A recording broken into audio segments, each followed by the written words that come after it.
Bonjour à toutes et à tous, ravi de vous retrouver. Nous sommes dans le JT Breton aujourd'hui à Port-la-Forêt pour assister au premier entraînement des skippers sur Figaro 3, un tout nouveau support. Nous rencontrerons Johan Richaume, l'un des skippers, et également Christian Lepape, le directeur du pôle course au large ici à Port-la-Forêt. Mais tout de suite, c'est l'actualité bretonne avec les rédactions de TBO, TB Sud et Le Télégramme. 124 capteurs sonores déployés dans les rues de Lorient dès le mois de mars. Fixés sur les éclairages publics, ces petits boîtiers vont permettre de déterminer scientifiquement les nuisances liées au bruit. Les données vont être remontées à un centre d'analyse de façon à pouvoir faire un diagnostic permanent jusqu'à fin 2020, c'est la période d'expérimentation, et de pouvoir dégager des tendances en fait, de façon ensuite nous à pouvoir corriger nos politiques, ou pouvoir rectifier des choses, de façon à contribuer à la qualité de vie et diminuer la pollution sonore au centre-ville de Lorient.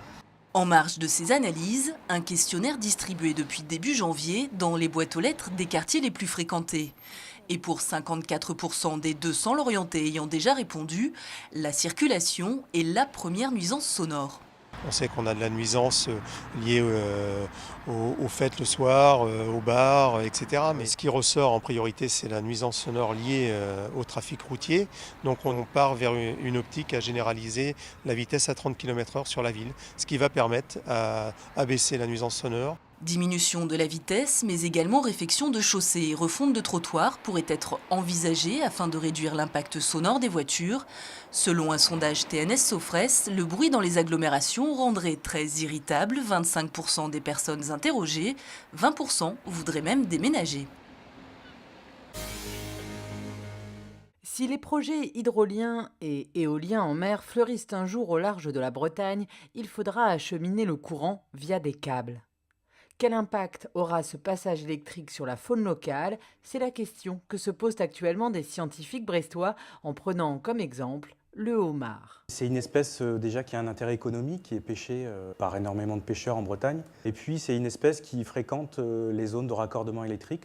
On s'est aperçu au cours d'un suivi scientifique que le homard fréquentait les câbles qui étaient posés sur le fond, notamment les câbles qui sont protégés par des structures en béton qui lui servent d'abri. En fait. Maintenant, il s'agira de savoir si, une fois que le courant électrique passera dans le câble, est-ce que les homards vont continuer à fréquenter la zone ou bien est-ce qu'ils vont être gênés d'une façon ou d'une autre par ce courant. Des expériences menées dans un laboratoire norvégien et actuellement en cours d'analyse au sein d'Ifremer à Brest. On a travaillé donc avec des stades de vie très jeunes du homard européen, des homards qui n'ont pas plus de quelques semaines et qui font entre 1 et 2 cm. Donc on a exposé ces homards à des champs magnétiques pour voir un petit peu leur comportement, s'il y avait des différences de comportement par rapport à des homards qui, eux, n'étaient pas exposés à des champs magnétiques. L'analyse est longue et les résultats ne seront dévoilés qu'en fin d'année, mais pour l'heure, une certitude. Ça, je peux vous dire qu'après une semaine d'exposition aux champs magnétiques, on n'a pas eu de mortalité.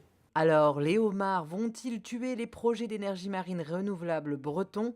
Promis, on vous tient au courant. Révision du plan local d'urbanisme en vue à l'île aux Moines, dans le Morbihan. Un avis du Conseil d'État rendu ce jeudi demande à la commune d'accorder des permis de construire à la pointe sud de l'île. Le Conseil avait été saisi d'un conflit entre la mairie et un propriétaire autour du caractère de zone naturelle ou non d'un terrain. Réponse définitive dans les prochaines semaines. C'est acté. La pêche électrique sera interdite à partir de juillet 2021. Après de longs débats, l'Union européenne a tranché dans la soirée de mercredi. Cette technique, qui consiste à placer des électrodes sur les filets de pêche, est accusée d'épuiser les ressources en poissons. Ce texte permet aussi d'encadrer strictement les pêches menées à des fins scientifiques. Édouard Philippe, déjà de retour en Bretagne ce vendredi.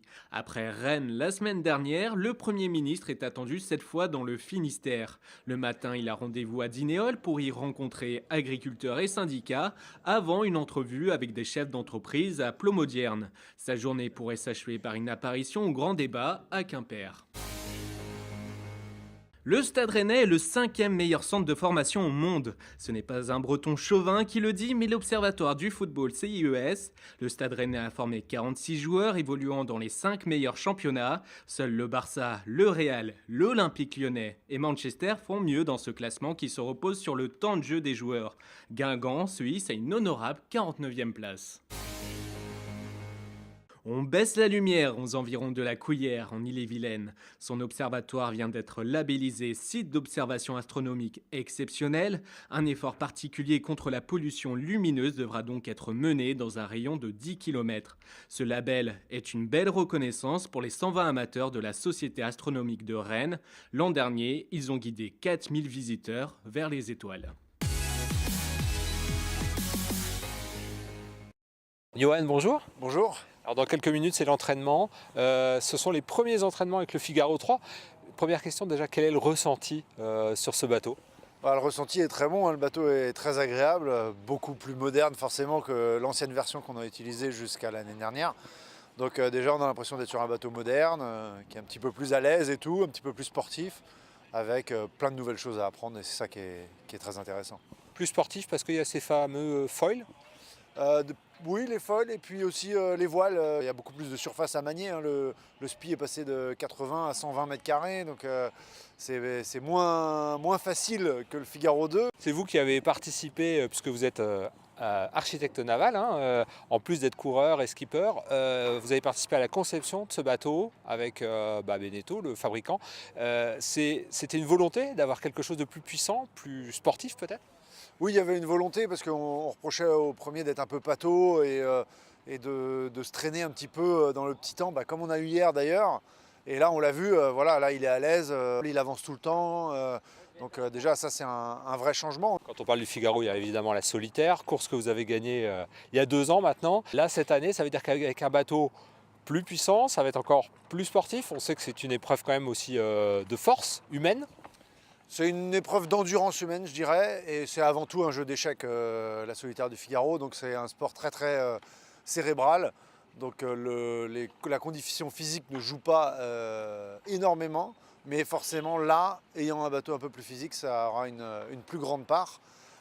Donc il va falloir que tout le monde soit bien préparé pour cet événement qui va venir vite puisque ça va être au mois de juin. Merci beaucoup, Johan. On vous souhaite une bonne séance d'entraînement et puis nous, on va continuer justement la découverte en envoyant les bateaux sur l'eau cette fois.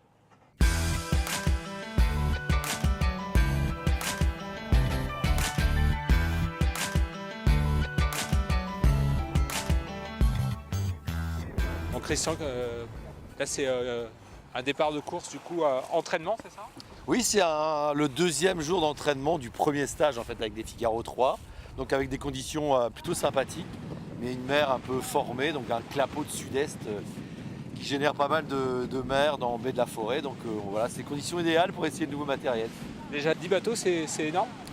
Oui, c'est quand même c'est plutôt bien. C'est-à-dire que les premiers bateaux ont été reçus la 2e semaine de janvier. Donc il y a quand même un peu de travail de sortie de chantier, on va dire. Que là, c'est un entraînement, mais c'est comme une course, sauf qu'il n'y a pas de classement vraiment à la fin de la journée. Mais c'est quand même une prouesse déjà technique de la part des équipages. Michel Desjoyaux, bonjour. Bonjour. Pourquoi Michel Desjoyaux retourne sur un Figaro ? Et pourquoi pas ? Pourquoi j'aurais pas le droit d'y aller ? J'en ai fait que 12. Je crois que j'ai fait à peu près moitié-moitié Figaro 1, Figaro 2. Et j'étais à la première année du Figaro 1, à la première année du Figaro 2 et donc à la première année du Figaro 3.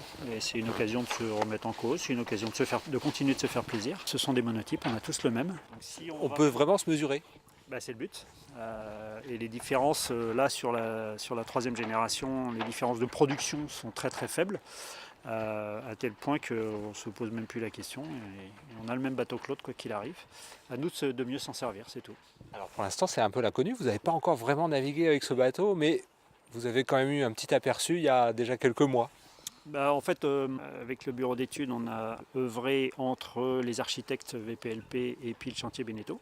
Donc forcément, il y a des choses sur lesquelles j'étais déjà un peu au courant, mais par contre, ça ne donne pas les sensations de vitesse, ça ne donne pas les sensations des petits réglages qui vont bien.